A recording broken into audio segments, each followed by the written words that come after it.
Welcome to the Yale Cyber Leadership Forum, Data is Everywhere and Nowhere. There will be a Q&A session at the end. If you would like to submit a question, please use the Q&A panel. This session is being recorded. Thank you.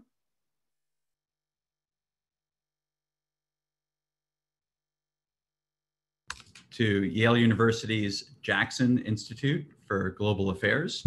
I'm Ted Wittenstein, Deputy Director for Leadership Programs, lecturer here at Jackson. We're delighted to kick off the Yale Cyber Leadership Forum with today's session on Data is Everywhere and Nowhere.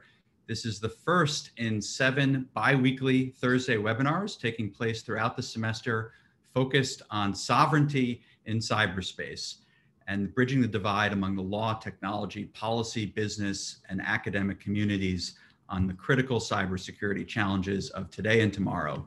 I'll say a little bit more about the forum in a moment and introduce my colleague, Program Director, Professor Ona Hathaway, along with our distinguished panelists, Professor Laura Dinardis and Jennifer Daskal. As a reminder, all attendees have their volume and video muted, but we're eager to incorporate your questions. You can submit those using the Q&A feature in Zoom.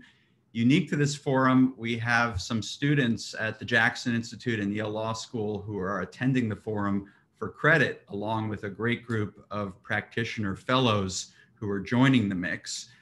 We ask that if you are a student in my or Ona's class or one of the fellows, just note that when you do submit the Q&A, and we'll take a look at those as well as the Q&A from everyone as the discussion progresses.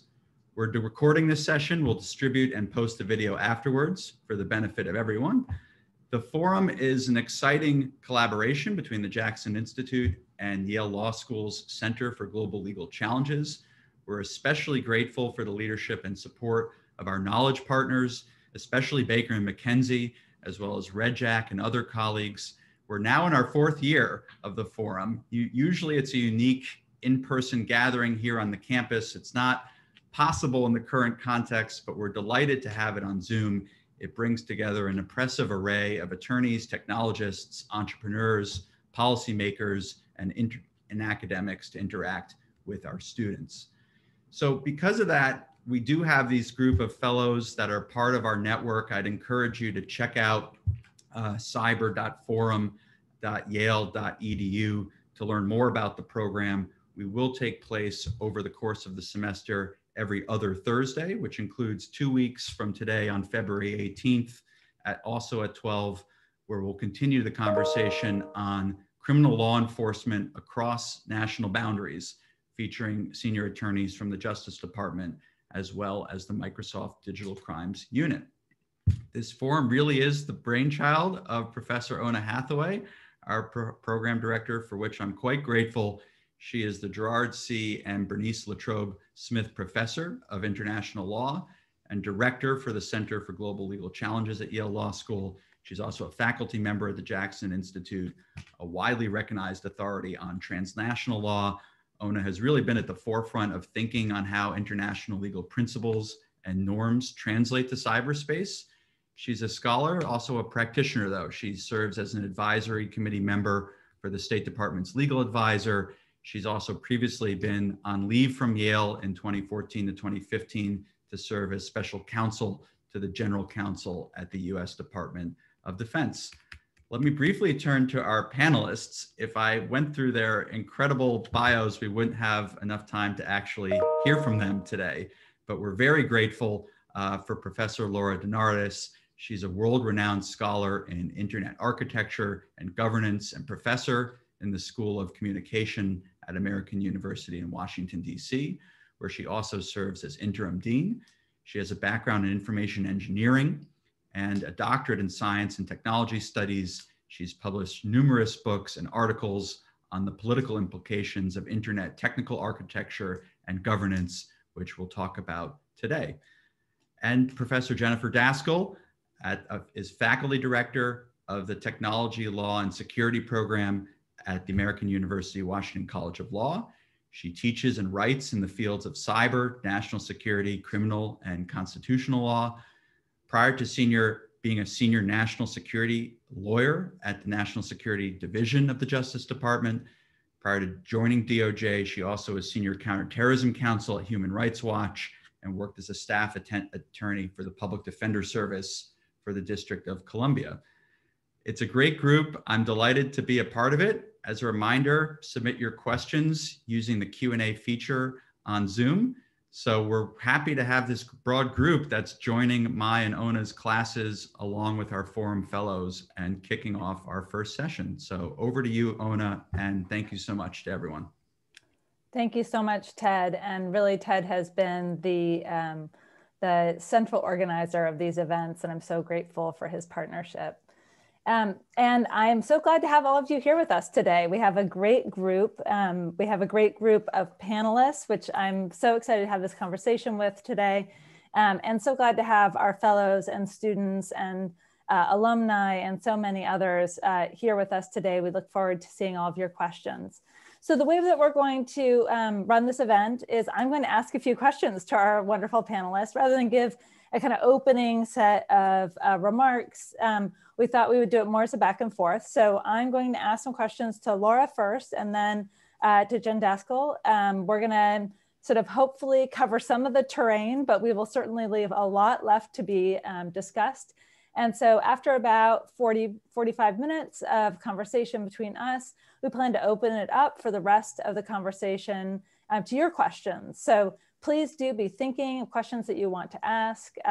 And as was mentioned earlier, there's a Q&A button at the bottom of your screen.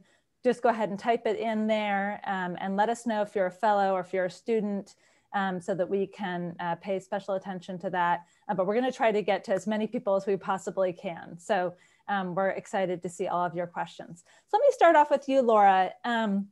We titled this session, Data is Everywhere and Nowhere. So people may be wondering what exactly are we trying to get at there? Can you say a little bit about what that might mean? What might it mean to say that data is everywhere and nowhere? How is that possible? Thanks, Ona, and hello, everyone. It's really nice to join you today. I think it's a clever name of this. You know, the phrase data is everywhere and nowhere. It tries to capture an inherent feature of public policy around the internet. And that's that when digital technologies are concerned, law and technology don't necessarily have a natural geographical correspondence. Internet infrastructure in its very design, even though there's a physical infrastructure that you can touch and see that does have a presence, much of it at the logical layer, meaning the software defined layer, virtual layer, and that's where a lot of data is implicated. It doesn't, it crosses borders in ways that does not tie it to that physical infrastructure. There are so many examples of this. I'll just throw out three quick ones. One is packet switching. It's the transmission architecture of the internet is designed to take something like a video or a financial file and break it up into pieces, put it in envelopes, virtual envelopes called packets, and then transmit it in different ways depending on what the most expeditious route is. So it crosses borders in ways that don't even tie in with the totality of that piece of information. It gets broken up. The same with addressing of information and the role of the domain name system, where that's the system, of course, that takes the binary zeros and ones that computers understand and translates it into like a domain name that we can understand and vice versa. That does not tie to geography in all cases. You could register a domain name somewhere. You could have a transmission of information using the domain name system go through another country, you know, a registry in another country, and then the company that registers a domain name could be in yet another country. That's an example, and that's certainly an oversimplification, but it crosses borders in many different ways.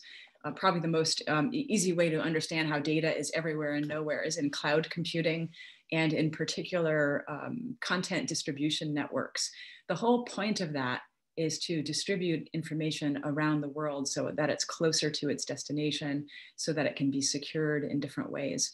So there's no correspondence in many of these cases. That's the starting point of the logical architecture. And in other words, data is everywhere and it's nowhere in particular.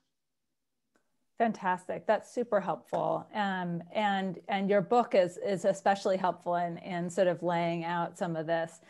So how do we think about the implications of this? So if data is everywhere and nowhere, and infrastructure crosses borders in a way that doesn't necessarily match these national borders, what kinds of implications does that have for governance in cyberspace? So how do we think about the opaque nature of internet governance? Who are the stakeholders? Who are the main institutions? What's at stake? And how do we think about the challenges that having data everywhere and nowhere poses for this effort to govern the internet? How do we think about that? When I was still inside the walls of Yale Law School, I wrote a book called The Global War for Internet Governance. And I decided to entitle the first chapter, The Internet Governance Oxymoron, to capture that it's such a unique area because it's not necessarily about governments. And that is a huge complication in both national and international law. What is internet governance is the first part of your question, I think. And that really, it's the coordination and the administration of the technologies that are necessary to keep the internet operational, and then the enactment of substantive policy around that. There is not one act of coordination.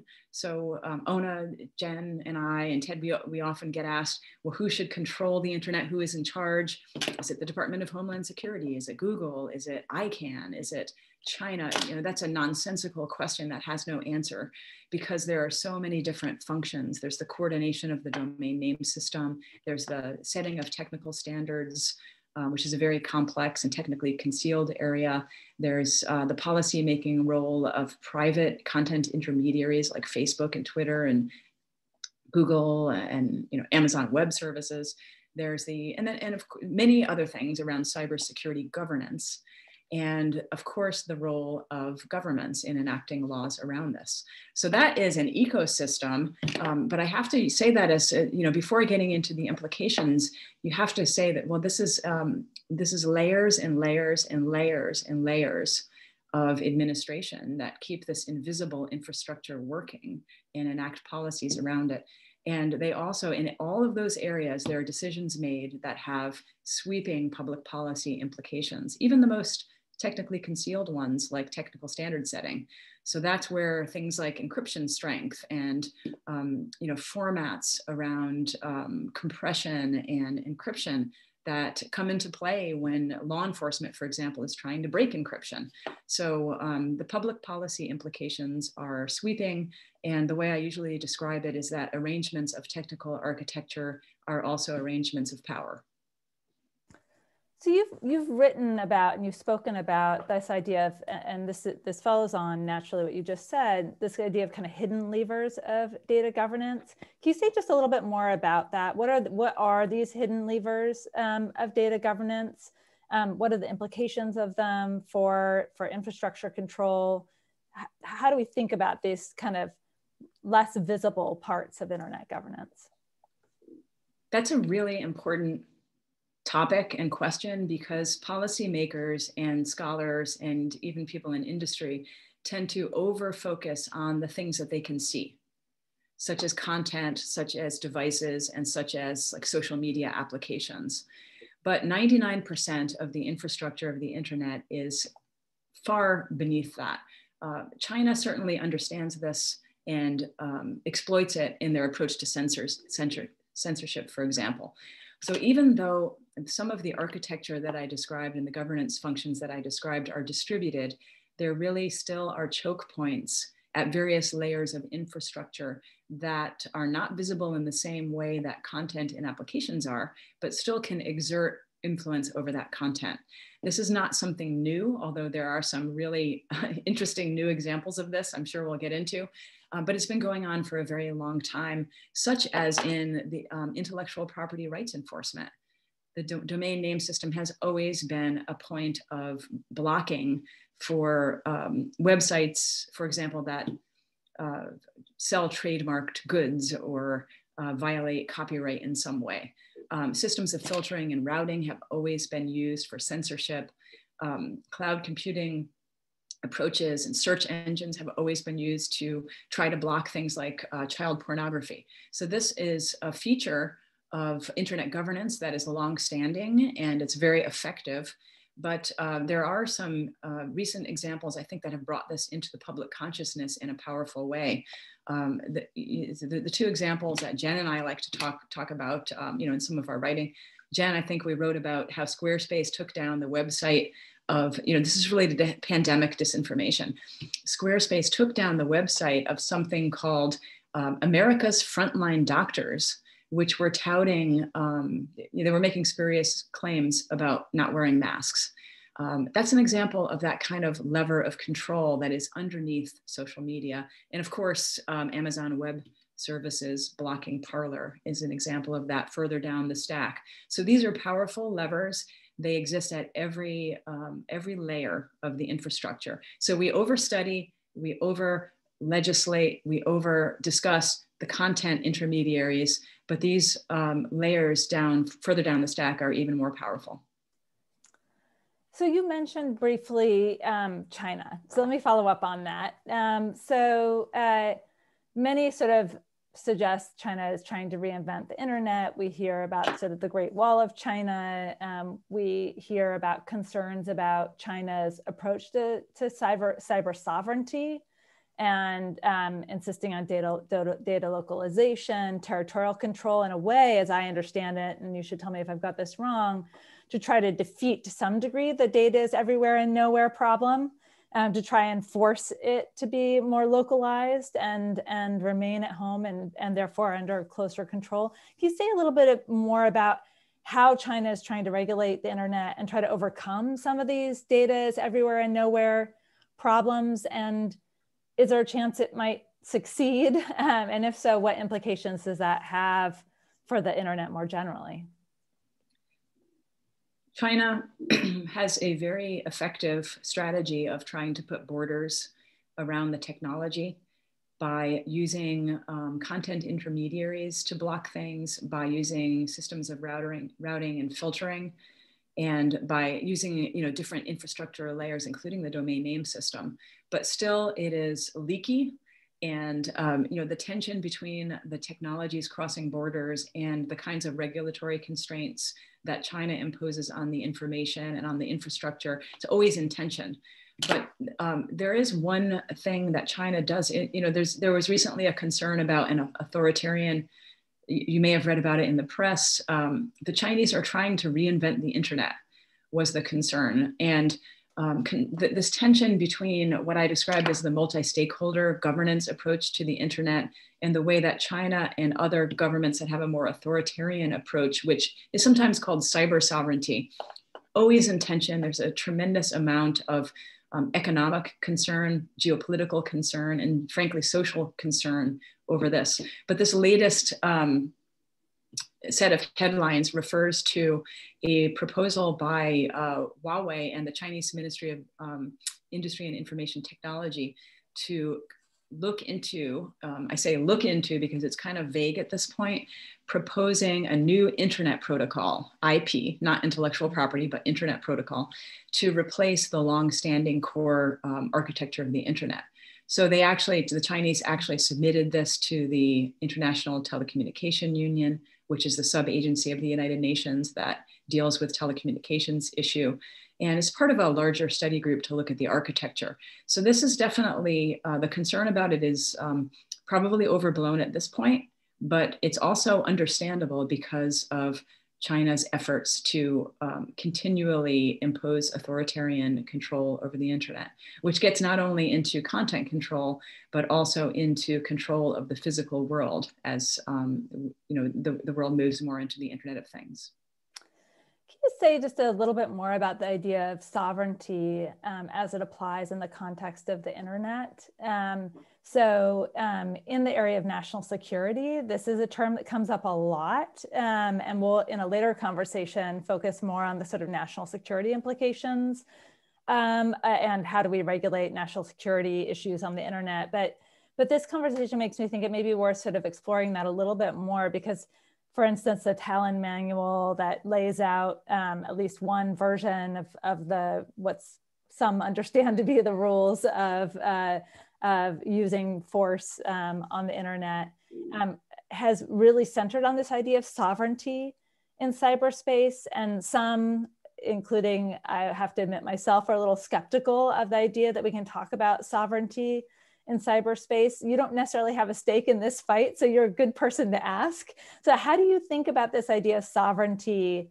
Does it make sense to talk about sovereignty in cyberspace? And in what ways, if it does, where does it and where doesn't it? How do we think about this idea of sovereignty in cyberspace? Well, there's a governance answer, and there's also a, kind of a technical answer. And the complication on the technical side is that we have like 100% the digital mediation of the public sphere and the digital economy. And then we have the privatization of the control and running and operation and ownership of that. So governments are not able to do anything. They're not able to do everything. They can do some things, but they're not able to do most things with any kind of autonomy without a partnership with the private sector in some way. And in some cases that is, for nefarious purposes. In other cases, it is for things like national security and consumer protection. And as always, the same technologies that, promote certain democratic values can be used for more nefarious purposes. It's very malleable, but that technical reality makes it very difficult to only have cyber sovereignty, because the governments, for the most part, don't own or control the infrastructure. It's owned by the private sector. That's why this is an area that is highly privatized, the privatization of internet governance. From a governance standpoint, there's been a lot of theorizing and work done on what does this mean to have multi-stakeholder governance. And I think that often is bifurcated, and it's almost an over binary to say, well, there's multi-stakeholder governance, which really is code for private sector-led multi-stakeholder governance, and then cyber sovereignty governance, which means the government control of the system of speech, the system of the digital economy, et cetera. And these are two competing models. What's not accurate in that is that if you think about the internet governance ecosystem as many different layers of administration, coordination, policymaking, then what multi-stakeholder governance really means is that there are some areas that are appropriate for government jurisdiction. There are other areas that are and should be controlled by new international institutions that are private. Still other areas that are highly privatized. And I think that that's appropriate, and it kind of reflects a balance of powers that is necessary to keep everything operational and to keep power in check in some ways. So there absolutely is cyber sovereignty in some of those layers already. And there are also in other layers, absolutely privatized governance. But for the most part, the ecosystem is considered multi-stakeholder.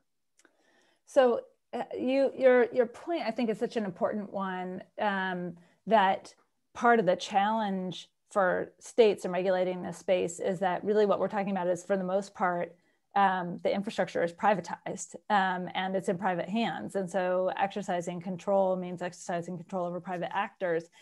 And that's taken to yet another level with this expansion of the Internet of Things, where we're surrounded now in our lives by things, the internet. I mean, not just our phones, obviously, which are sitting around us, but our doorbells and our refrigerators and our everything. There's so many different things that are connected to the internet every day. And your most recent book, The Internet of Everything, Freedom and Security in a World with No Off Switch, talks about the diffusion of the internet from this sort of virtual world into this physical world, where it's in sort of all these things that are around us. Can you say a little bit about what the implications are of that dispersion of the internet into the real world, in a sense, into the things that surround us, not just our computers and the screens that are sort of obvious manifestations of the internet, but the things that we carry around in our daily lives? It upends absolutely everything, because the internet is no longer a communication system or just a communication system.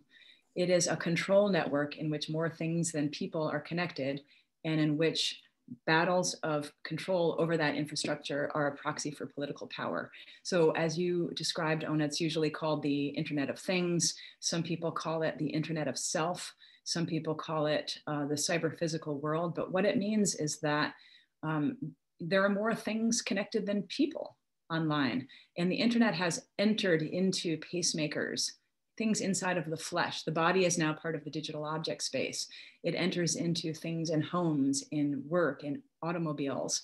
So we used to have a two-dimensional internet world, and now we have a three-dimensional internet world. But we only have two-dimensional policy and law about this. There's nothing in law, nothing in policy that has caught up to this yet. And it has to, because what this entering of the internet into the physical world does is it changes the implications for privacy, for example. It's completely transformed. So privacy is no longer about everything we do through a screen where we could shut it off, arguably. It's about everything we do in every aspect of our life and getting caught up in objects that we may not even know are cyber embedded. Even things that people do in their bedrooms, in the bathroom, in the kitchen, in their cars, in workplace. And of course, the industrial Internet of Things is part of this, and sensors are picking up on what people do as well. Privacy escalates, 1,000-fold over the screen-based internet. There's no way to shut it off. And security is even more of a concern, because an outage in cyberspace or an attack in cyberspace is not about disrupting my ability to email Professor Daskal. It's about possibly losing the ability to drive a car or to access medical care or to have an insulin pump or a pacemaker work. So this is an escalation, and it doesn't just affect human rights and security in that way. It also is a challenge to my own field and to the field of international law, and to everything about internet governance. Because what's a tech company? All firms are tech companies. What is an internet user? We have to stop using that, because they're things now, and even those that we think of online as people are not actually people. They're software programs, and it's the same in the Internet of Things. What counts as internet freedom? We have to think about cybersecurity as the great human rights issue of our time around this. And what are the boundaries of international law around the internet? What are the boundaries around internet governance? Because environmental rights are now internet governance issues. Environmental justice is now an internet governance issue. When you think about sensors in pipelines, when you think about the internet entering the real world. So everything, you can't separate like health policy from internet policy. You can't separate environmental policies from internet policies. So it changes everything. As the internet leaps from 2D into 3D, we have to have these other policy mechanisms and regulatory mechanisms and understandings of the power in the internet governance ecosystem. We have to have that jump to 3D as well. So that's such a powerful image, and undoubtedly right, and raises a whole host of issues that I wish we could follow up on, but I'm going to turn to Jen, and then hopefully we'll come back to some of these. And some of the issues you raise, I think, will also come up in my conversation with Jen. Jen, these issues about the internet being everywhere and nowhere, and data being everywhere and nowhere, raises a whole host of questions for the boundaries of law enforcement. So with technology sort of everywhere, and we just heard sort of even in our bodies, so surrounding us in all these ways, and the difficulty of identifying the source, where the data is located, and the fact that so much of the internet infrastructure is in private hands. So most data that government law enforcement might want to access, for instance, is often in the hands of a third-party private sector company, or is located in another jurisdiction, located abroad, for instance. So what are the proper boundaries of law enforcement in these situations? How do current laws differ across jurisdictions? For example, the US and EU have had lots of debates about these kinds of questions. We want to get our hands on data abroad for a criminal case, for instance. So how do we think about these boundary issues when it comes to law enforcement? So thanks. So first, just let me echo, thanks for being here. It's really an honor to be with all of you, and just a fabulous and really important conversation. So thank you. So just, to echo the idea that data is in some ways everywhere. It's not nowhere. I mean, data is in a place. There is actual, it runs through an infrastructure and it exists somewhere, but it doesn't exist necessarily in the most intuitive places, and particularly with the rise of cloud computing, even less intuitive than necessarily it was before. And so this has created, as you just pointed out, real challenges for law enforcement, law enforcement is used to being able to access evidence regarding a local crime in a local jurisdiction. And it turns out that in many cases, first, evidence is digitalized. Second, as you just pointed out, it's in the hands of third-party providers. And third, oftentimes the location of either the data or the provider, or maybe both, is located across territorial borders. Now, this isn't like some pre-existing fact in the world, but it's something that's developed as a result of underlying choices, technological choices and business choices, and a range of other choices of private entities mostly that manage, store, and move all of our data. And so one consequence that we're seeing around the world is a range of efforts to change those technological underlying facts through various different efforts. So one is data localization requirements that say you have to keep some certain kinds of data, either all data about citizens and residents locally, or all sensitive national security data locally, or all data about government processes local, as a means of ensuring control and access.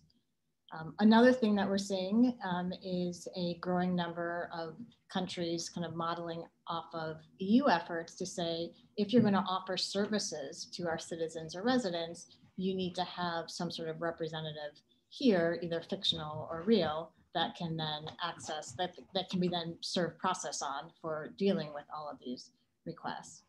And then we also have challenges, like normative challenges about what are the proper bounds of those requests. So that was a big deal a few years ago here in the United States, where there was a case that went up to the Supreme Court. It was, everybody knew about it a few years ago. It's now probably old news to a lot of people at this point, but the US versus Microsoft, in which there was a warrant served on Microsoft. And the question was, could the US government, via that warrant, get Microsoft turnover data that was not in the United States, that was in Ireland? Microsoft said no, that the warrant jurisdiction was territorial, and that extended to the location of data. And the US government said, yes, the warrant jurisdiction is territorial, but you, Microsoft, are within our territory, and so you're bound to turn over all data regardless of whether it's, regardless of where it's located. The Supreme Court never actually resolved the issue because Congress stepped in and basically sided with the government, but there's still a huge normative debate about whether that's the right answer, and it's caused, I think that particular provision that Congress enacted has caused a lot of consternation and a lot of concern in many parts of the world, where there's a concern about, from other governments' perspectives and from other advocates' perspectives, concerns about US government potentially reaching and sweeping up large quantities of data. How do we think about the role that private companies are playing here? So we've got, I mean, in the news a lot lately has been the role of transnational private sector social media companies. You just described the role of Microsoft. We're going to have a lawyer from Microsoft in one of our future conversations talking about how Microsoft plays a role in criminal law enforcement. And so in part because it seems that states have so little, or have a relatively difficult time getting their hands on this data, which is, as we've mentioned, kind of often globally located or outside of state borders, and therefore often kind of out of their direct reach. That does mean that private companies have so much more control and they don't have a whole lot of incentive necessarily. Maybe you could speak about this. What are their incentives, I guess, to cooperate? Like on the one hand, they may be concerned, I imagine, that cooperating with some of these requests might undermine the trust of users. And so that would disincentivize cooperation. On the other hand, if it's a condition of operating within the country, that then can create incentive. I know China at least has in some instances made it clear either you operate in the country and you're willing to turn over data, or you don't operate in the country, and that puts them in this kind of fix. So how are we seeing the role of private companies playing in this challenging environment where the data is so dispersed? So private companies have a huge role and a hugely important role, but I also don't want to understate the role of states either. So states have a lot of power, and states are increasingly taking steps to exert that power versus via various measures, regulatory measures, all kinds of efforts in which states increasingly are trying to put borders on what is not inherently a bordered medium. So states continue to exert those efforts and continue to do so often with a great deal of success. Private companies, they've changed the ballgame though, because the relationship is not just between the government and the citizen, it's between the government and the private company and the citizen. And private companies can either stand as a bulwark to protect privacy, civil liberties, and interests of their citizens. They also can act, and they can act as a kind of block to government's interests.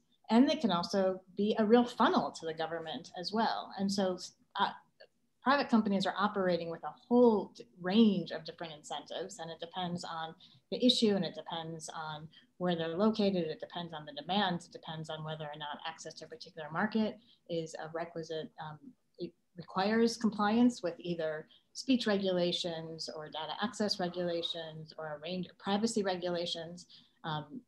But the interesting part is just this in this new kind of space, this new kind of power structure that plays a really important role. I mean, one of the things that I think is quite interesting is that for a long time, there's been a lot of concern about the ways in which private companies would cooperate with governments and basically be a funnel for surveillance.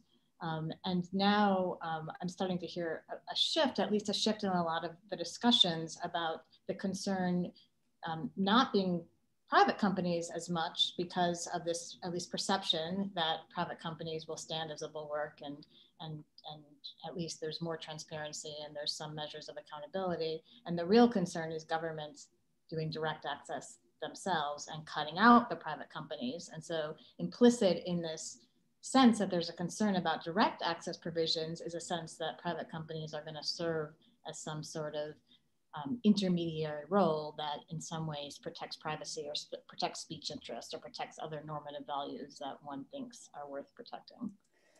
So can you say, you rightly point out states play this huge role, and increasingly they're getting direct access. They're also using various kinds of regulatory techniques to get their hands on this data. Can you just give a few examples or particular cases where courts or governments have sought to assert jurisdiction outside of their borders? Like, how do they concretely try to do that? Right. So two are ones that I've mentioned already. One is just localization requirements. So keep the data here as a means of ensuring control. Another is something that we're seeing an increasing number of states do, is to say to providers who serve a particular country's citizens or residents, you have to have a representative here, and you are therefore subject to our compulsory data requests. You're subject to our regulations as a result of doing business here, and we're going to enforce that via your representative who's here. That's something that's embedded in the European regulations, and it's something that I think at least a lot of advocates think is a great idea when it's done for privacy purposes, but it's also now something that Turkey has just demanded in recent rules, and it's raised a lot of concern about the ways in which Turkish law will be used to impose all kinds of potentially concerning censorship type rules and other data access provisions when it's a country that is more authoritarian or using access for abusive reasons. So that's another way. And then a third, hugely important piece of this are data transfer provisions, like the kinds that are in the General Data Protection Regulation in the EU, which blew up with the Schrems ruling out of the European Court of Justice, which basically struck down what is known as Privacy Shield, which was the key framework for allowing the transatlantic flow of data from Europe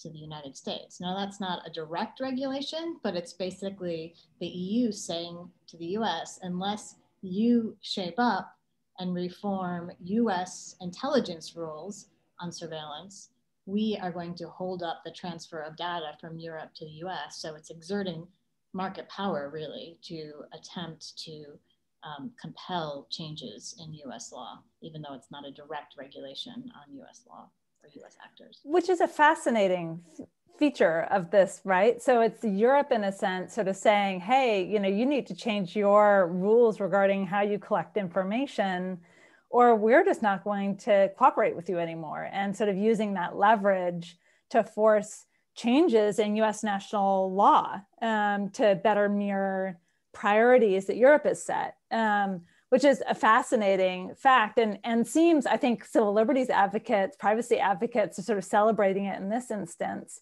But are there sort of darker implications of this power that we might see? So in this instance, it might be privacy protecting if the US collaborates and cooperates and agrees to do a better job of protecting privacy so that it can get access to this information that it wants its hands on. But what are the implications down the road for China, you know, imposing its policy priorities? How do we think about that? I mean, this may just be a difficult sort of question of values, but how do we think about the ways in which this gives leverage for states over one another's sort of public policy decisions around some things that may just be incommensurate or sort of culturally very different views about the right ways to manage and regulate these things?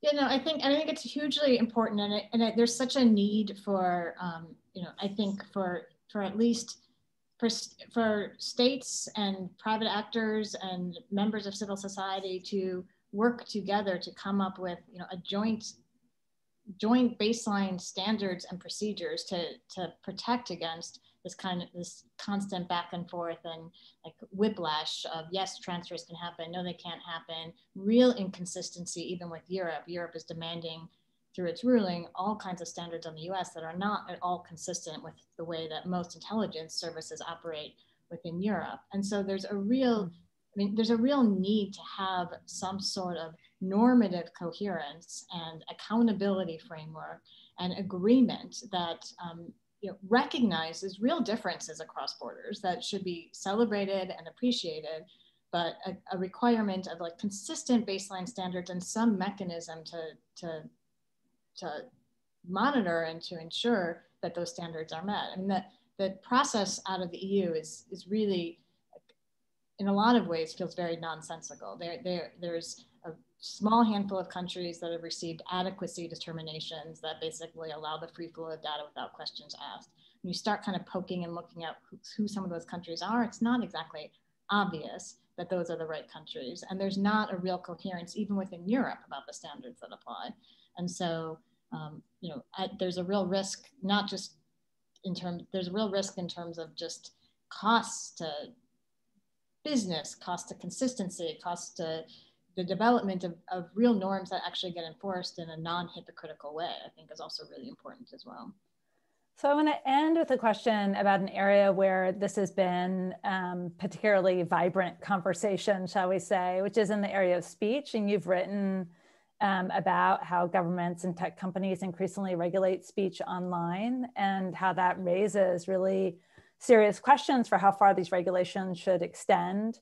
In the aftermath of the insurrection at the Capitol on January 6th, we saw Facebook and Twitter move to suspend President Trump and many of his followers for inciting violence. And many celebrated that decision, but it raises important questions about who should regulate speech, how can they regulate the speech, and the cross-border effects of these efforts, because of course, they're not just banned from being seen within the United States where people might respond to those actions and engage in inciting violence within the US, but taking them off Twitter takes them off Twitter everywhere in the world, taking off Facebook takes them off Facebook everywhere in the world. So where's all this going? How do we think about this, particularly in this fraught area of speech, where there's very different standards too? I mean, we always used to talk about the fact that Europe had much stronger rules against Nazi propaganda for historical and very understandable reasons than the US did, and that was a source of conflict early on. But this seems to be coming to a different level. So how do we think about that? Right. So I think, I mean, one, it exhibits exactly what we've been talking about, which is the power of private companies to make really powerful determinations in this space, which they wield in all kinds of ways. It also, I think, illustrates what Professor Dinardis talked about earlier, that it's not just Twitter and Facebook. It's also, you know, as people moved off of Twitter or Facebook, or in some cases kicked off of Twitter and Facebook, there's alternative sites like Parler that have now been deplatformed as well via a range of choices, not just by the social media companies, but by Amazon Web Services and financial facilitators, et cetera. So it raises those sets of issues as well. You know, the cross-border element is fascinating, and this really came to a head in the, again, EU regulation, the right to be forgotten, where the EU announced the right, the EU court, the Court of Justice announced the right to be forgotten. And then there was a question about the geographic reach for Google in abiding by the EU announced right, delinked information that was covered by the right to be forgotten, but only if it was accessible in Europe. So the same information would be accessible outside of Europe, and they could do this through technical tools, through geo-blocking. And France went back to the Court of Justice and said that's not good enough. If somebody has what, from their perspective, was a data protection, data privacy right, it had to be applied globally because that person wasn't protected if that speech, if that information could be accessible elsewhere. And the court, in that case, sided with Google based on a read of EU regs at the time and said the EU regs, these particular EU regs don't give the power to impose that kind of global order, that global delinking order, but national law could, and EU law could be rewritten to do so. And then right in the aftermath of that, there was an Austrian case that was a defamation case in which Facebook was ordered to take down a post that, in which a poster called the former Green Party leader a corrupt oaf and a lousy traitor based on her immigration policies. And Facebook did in Austria. And again, this time Austria said that's not good enough under our local defamation law. You have to do so everywhere. And you have to also keep off equivalent posts as well. And Facebook said, no, we're not going to do that. Back to the European Court of Justice. And this time the European Court of Justice said, this is a national law issue. And it's not, you know, we're not in a position to tell Austria whether they can or can't impose this globally. So they sent it back down to Austria. And Austria said, yes, Facebook, you have to take this down and take it down everywhere. And I think that's a hugely concerning trend, and that there's a real risk that we're going to see increasing numbers of these kind of global takedown orders, either explicitly, very publicly, like these cases, or again, this goes back to the government-private sector cooperation. It becomes an implicit deal for operating in a particular country, and it's way easier for the companies to just comply and do it quietly, or abide or make big terms of service determinations like they did with the decision to take down, to kick off Mr. Trump off of Twitter and Facebook eventually. Fantastic. So now we're going to turn to all of your questions. And I see that we already have a good number of them that have come in. Ted has generously offered to manage the list. I'm going to turn it over to him. Yeah, so Ted, over to you. And you're not mute. You need to unmute yourself. Thank you so much, Ona and Jen and Laura, for this terrific conversation. We have a lot of questions coming. It's going to be hard to get to all, and we'll do as many as we can. As a reminder, if you are a fellow in the program or a student attending for credit, you know, you can indicate that, although of course we know who you are too. Just shifting to you, Laura, we have a question here from Max Goldberg, which is really well written. I'd encourage all of you to take a look at it. And he's asking here about, you know, whether a lot of this multi-stakeholder talking is more rhetoric than reality, particularly if you look at a lot of the examples of more unilateral action being taken either by China or the AU or by private companies such as Amazon trying to shut down Parler. So, you know, do you think we're moving actually towards more unilateral internet governance? Like, is this multi-stakeholder phrase achievable, and how do you kind of get there? What is an outline for how we might get back to that concept from your perspective? Yeah, it's such an important question and topic, and I actually have an article about that in International Theory about multi-stakeholderism. which I call it. You know, have we ever had multi-stakeholder governance? Only to the extent that you think of the mechanisms of administrative control as many different functions, because you know you'd have to look at one particular function and ask this question. So, for example, the administration of internet addresses and domain names and the domain name system itself, which is primarily done by the Internet Corporation for Assigned Names and Numbers. You could ask yourself, is that an actual multi-stakeholder institution? And I think you could answer that it is, because it has a governmental oversight function, it has private sector involvement, it has civil society, it has like that, like you could, but even in that area that you could define as multi-stakeholder governance, you could say, well, wait a minute, who has the most power? You know, who controls the different decisions? And they are really important public policy decisions there, which we don't have time to get into. So that's one area. In other areas, multi-stakeholder governance is really a rhetorical flourish to justify private sector control of certain areas and to try to limit regulatory power over that area. And in other areas, it's a way for governments to try to horn in areas where they aren't. So it's like every other kind of discourse, it certainly can be deployed in various ways. And in the same way that words like internet freedom can be, you know, it can be used to achieve any number of goals. Thank you, Laura. Related to that, we have a question from one of our fellows, Cynthia Quick, who's asking about sort of California's own regulatory approaches. So again, not, you know, this is a state within the United States that's obviously taken great leads in setting data privacy, as well as in this case, she's asking about their IoT security law. You know, what do you think about this effort of US states trying to set the curve on governance in these areas, or is that a trend that concerns you from a broader multi-stakeholder internet governance perspective?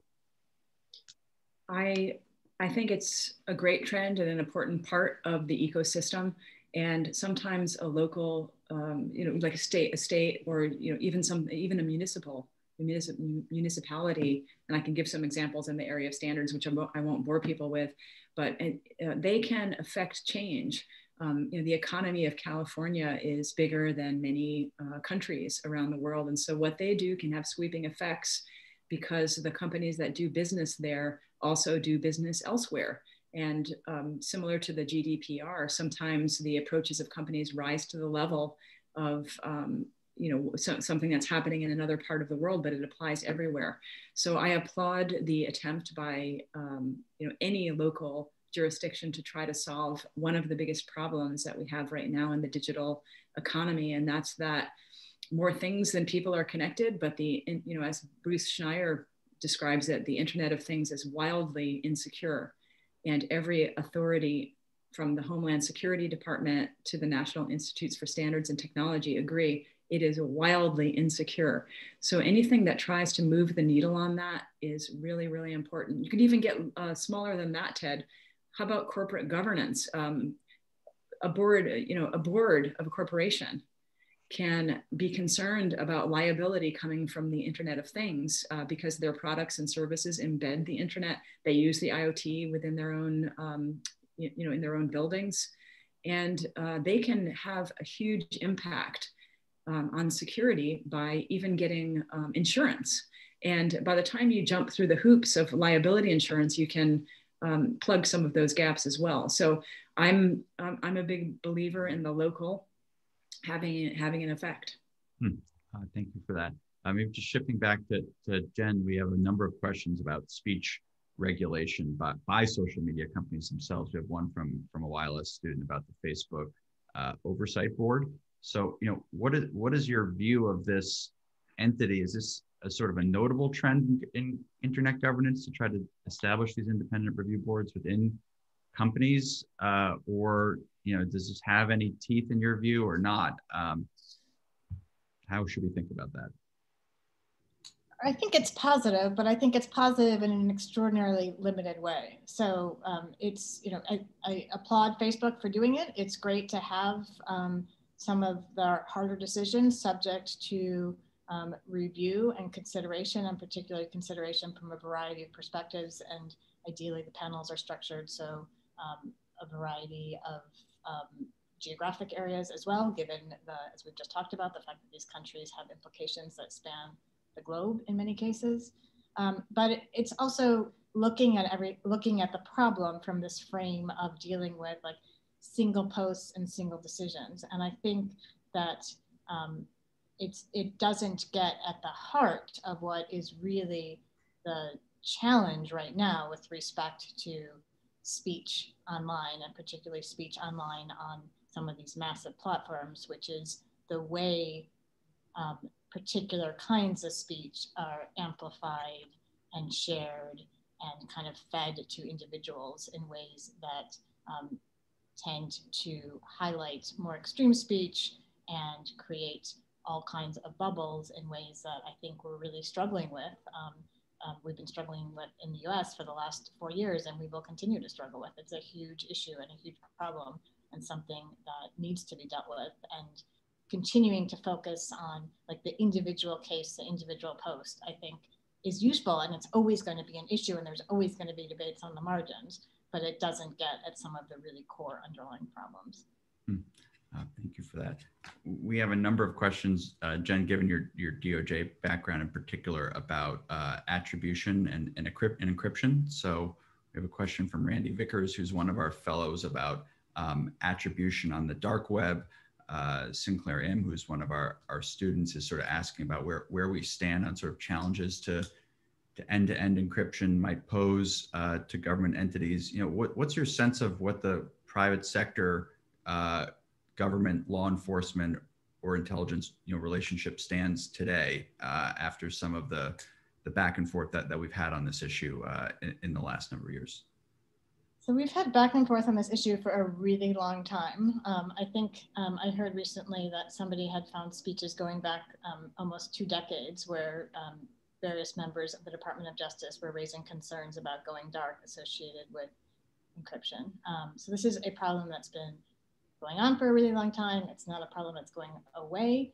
There's complicated equities on every side. As Professor Dinardis pointed out earlier, cybersecurity is really one of the most important human rights issues of our time. And so in many cases, the move towards encryption and end-to-end encryption is part of promoting the cybersecurity of systems and platforms and cybersecurity for users. I think there are, it's an issue, as I said, that is complicated. There's very strong positions on every side. Absent legislative reform, the trend is likely going to continue to be that more and more entities move towards end-to-end encryption because of the cybersecurity concerns.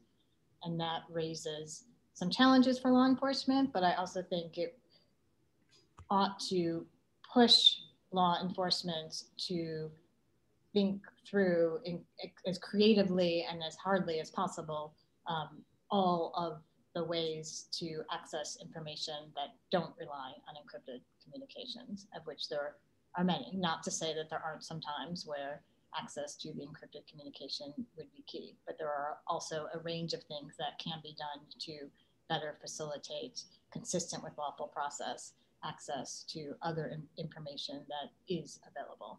And those are all things that require funding and require training and require technical assistance, but they're all places for potential improvement as well. Great, thank you. Laura, we have a question here from one of our Jackson Institute students, TJ, just asking about sort of the trend that we're seeing now in potentially greater US government control, or at least talk of greater US regulatory control over private tech companies. I mean, from an internet governance perspective, do you think the broader trend is in the US moving towards more regulation, or do you think that we'll see some pushback from tech to continue in this area in the coming years? Let me answer that, but I also want to add to the encryption question, if I may. Am I allowed to do that, Ted? Absolutely. If you talk to people who invented various forms of encryption in the 1970s, they will say, you know, what is the biggest thing that has surprised them about the way the digital ecosystem has evolved? And they'll say, why isn't there encryption everywhere? So there always has been this tension, and there's been a lot of pushback against strong encryption because of law enforcement and intelligence. And, you know, there are competing societal values at play. It also can be expensive to do encryption. So there's that aspect of it as well. But I wanted to add two things to heap on to what Jen said. And one is that even if something is encrypted, people sometimes feel like it's encrypted when it's actually not. Not everything is encrypted. So you could encrypt content and send it over what one thinks of as a private encrypted channel, but you can have other aspects of that exchange of information be unencrypted, unbeknownst to the person, such as a DNS query. So someone could access sensitive information, they think it's encrypted, but what they've searched for and the resolution of the domain name into the binary number can be unencrypted, for example. And another interest, you know, for this group of people doing work in this area, another thing to keep in mind, and it's the subject of some of my research right now, is what will emerging technologies do to complicate this area, like quantum computing, where the computing processing power is becoming so strong that every existing encryption that we have right now could potentially be broken. What does that mean for national security? So there really is a lot there around public policy. Around the question of regulation of tech companies, it's a very interesting thing because tech companies are heavily regulated in a lot of areas, and they have a lot of, you know, if you're only looking at the content layer, I think that's mostly what people mean in this area. And, you know, the freedom to take information down, and there's questions about that, and looking at, you know, Section 230, for example, I think that's going to continue to come into play. I think that I have a feeling that the companies are going to come out ahead on this one and continue to not be heavily regulated in that area. But if you look at this from an international standpoint, the companies are heavily regulated. And there are many, you know, if you just the American standpoint is not adequate to look at this.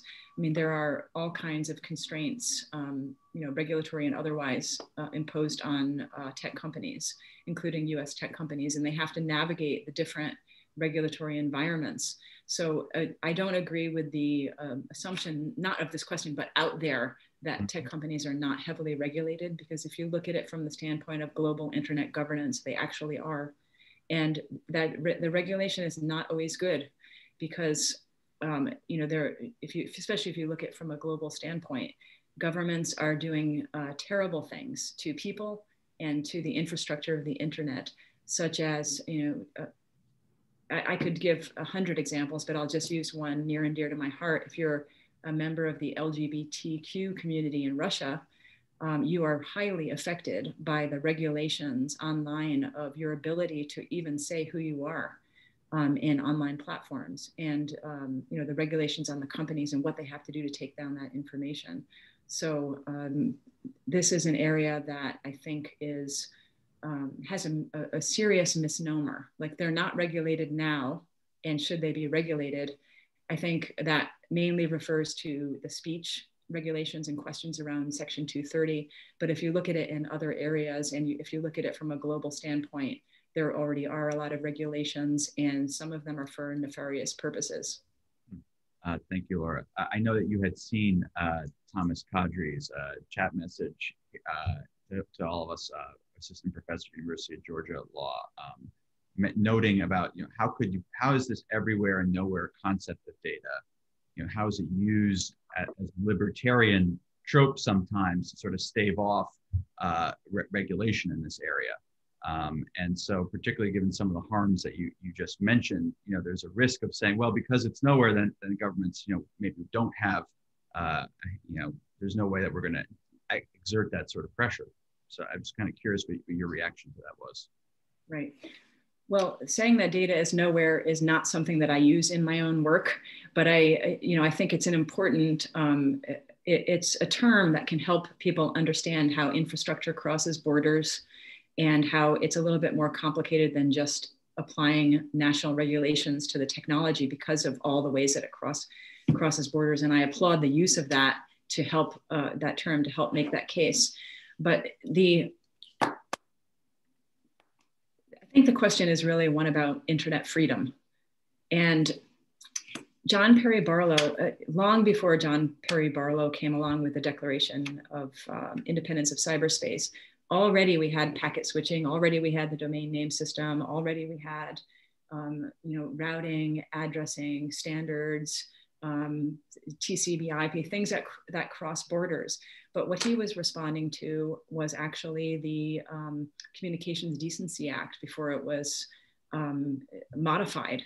And he was concerned about governments interjecting themselves into speech. And I think that definitely did come from a libertarian perspective. There's no doubt about it. But there have been other conceptions of internet freedom that have used similar rhetoric that some of them are libertarian leaning and some of them are not. Like Hillary Clinton's internet freedom speech, I think, was about promoting democracy and advancing United States foreign policy.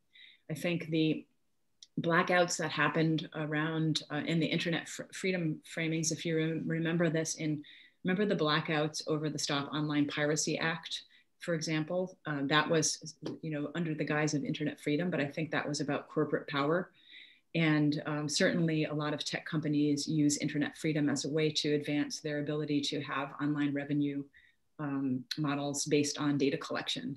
So I think that the question hits at an important part of internet governance, and that's that there's always something under the hood. And there are always many interests, some very powerful economic interests, but others that are more geopolitical, and then others that are interested in cultural and social advancement of humans. That these are all points of power underneath the technology, and therefore underneath the discussions and discourses around the technology. Thank you for that.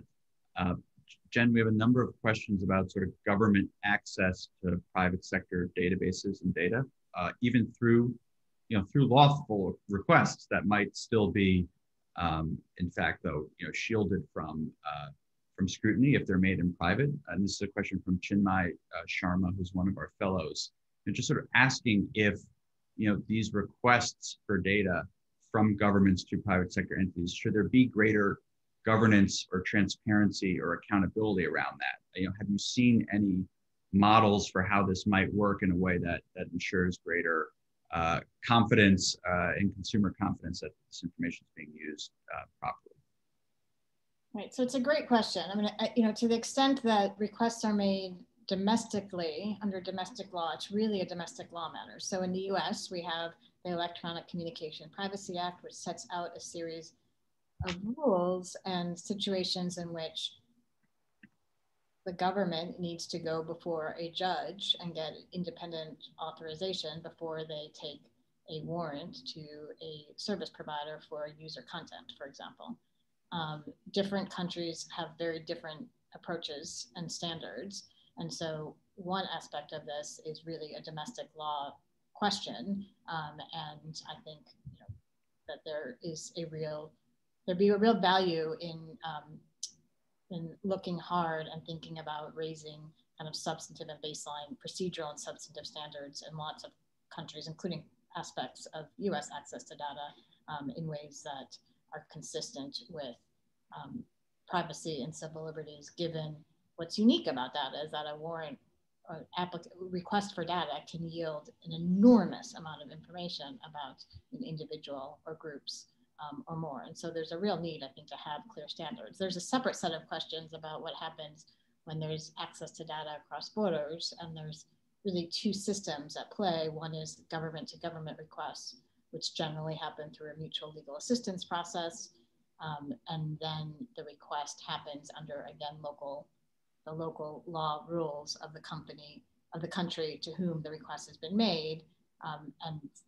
And other times there's direct access there's direct government to company requests. So really complicated area. Different systems have very different schemes. Real value in having independent review in the form of judicial oversight. Real value, I think, in doing what a lot of big tech companies in the US are now doing, which is producing transparency reports about the numbers of requests and how they respond. But obviously more information is better for transparency reasons. And lots of countries around the world have lots of systems that don't have anything close to independent review or any sort of accountability mechanism. We have a number of questions, Jen, about China, whether it's concerns of theft of intellectual property or whether it is their aggressive cyber espionage related activities. Have you seen anything from an enforcement side that seems effective in trying to deter that, whether it's criminal prosecutions or sanctions? What are some of the mechanisms in your view that might be able to sort of slow this concern, or is that just sort of a fool's errand in your experience? So this is a really big, hard question, and I certainly don't have the magic answer. I think with all things, there's multiple levers, and they're all worth employing. Sanctions can be a useful tool. Criminal prosecutions can be a useful tool. Building alliances and collective actions with other allies is critical and key. Professor Dinardis, Laura talked about engaging in standards bodies. That's something that it's often not on the minds of many people thinking in this space, but it's critical and hugely important when you kind of think about the battle for power going forward. So there's a range of different tools, and they all, I think, need to be employed collectively. There's trade actions. There's what we've seen in the last several months, a range of actions against Chinese controlled tech, some raising more concerns than others. But there are a number of different tools and a number of different approaches. And ultimately, I think that one of the keys is having a consistent policy and approach, which is something that takes concerted effort and concerted work building that approach with allies as well. Thank you. We're running low on time here. We only have less than 5 minutes remaining. I was going to throw one question out here to Laura and then maybe hand it back to you, Ona, for any final thoughts or questions. But Laura, one of the questions is about the recent Cyberspace Solarium Commission recommendations. And in particular, this one that came to mind for me is this new National Cyber Director government position that's been created in legislation enacting it, although sort of not yet taking shape in the Biden administration. I was just, do you have any views on whether this type of position can bring some coherence to U.S. government, governments and regulation on the cyber front, or is it just a risk of yet another level of regulatory muddy waters and bureaucracy? I think it's an important step. I agree with it. I think that when you consider that cyber governance issues are the spaces where much more than cyberspace is determined, all manner of human rights, consumer safety, if you consider the Internet of Things, national security, there's no such thing as war anymore without it having being mediated by cyberspace. I think it's a good step and something that should have been done a long time ago. Thank you. All right, we did our best, Ona, to get to our fellows and students as well as the audience in our first session of this. So back over to you. Thank you so much. Well, thank you everyone for this rich conversation. Thank you to our community for all your fantastic questions.